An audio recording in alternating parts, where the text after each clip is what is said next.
last Harvard Business Review wrote about global innovation hotspots.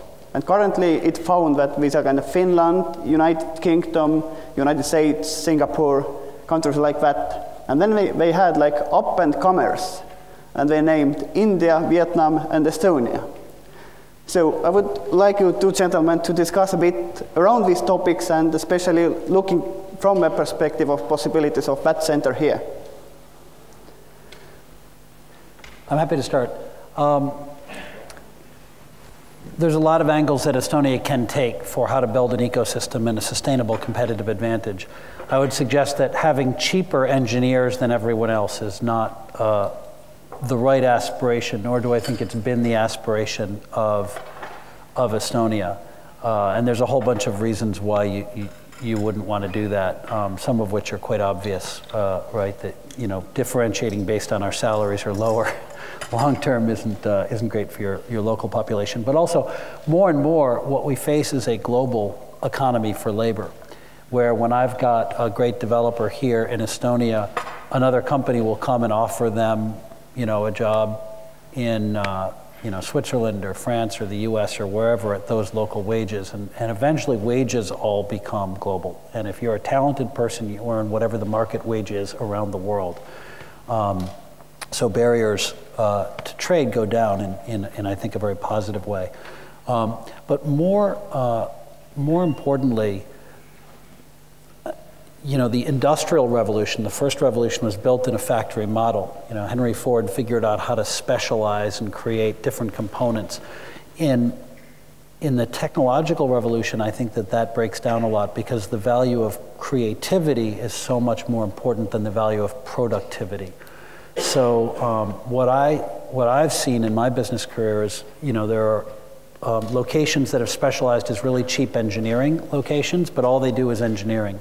And the problem with that is it requires a factory model where some product managers and marketers over in this time zone come up with an idea and then they ship it off to some software developers 8 time zones away. And the amount of productivity loss and more importantly, creativity loss that happens across 8 time zones when you've got the design and marketing people over here and the engineering people over here is enormous. Said differently, the amount of benefit that's unlocked when you get a cross-functional team, a small cross-functional team in a room together to create great products is tremendous. So Jeff Bezos, to talk about one of eBay's competitors, but he has a phrase that I like, the 2 pizza box team. And the idea is that any problem that needs to be solved, you should put a team on it, and the team should never be bigger than what you can feed with 2 pizzas. And I think there's a great amount to be said. If you look at Skype and what was built with Skype was actually quite a small team that built Skype. So where I'm going with all of this is creating an ecosystem that has a balance of talents in it is incredibly important. And when I say a balance of talents, it means you need great technical talent in today's innovation age, but you also need folks that are good at design. I see one of our designers in the audience today, and you know, we have some great design talent here in Estonia. You need some marketing talent, lawyers. You spoke about finance, some folks who understand finance and can invest. Coming from Silicon Valley, where I lived for quite some time, that ecosystem was incredibly powerful because everything you needed was contained, and you can get these teams together that are really cross-functional and create greatness. Now, Estonia is small. So how are you going to do that in a country that has a smaller population than Silicon Valley?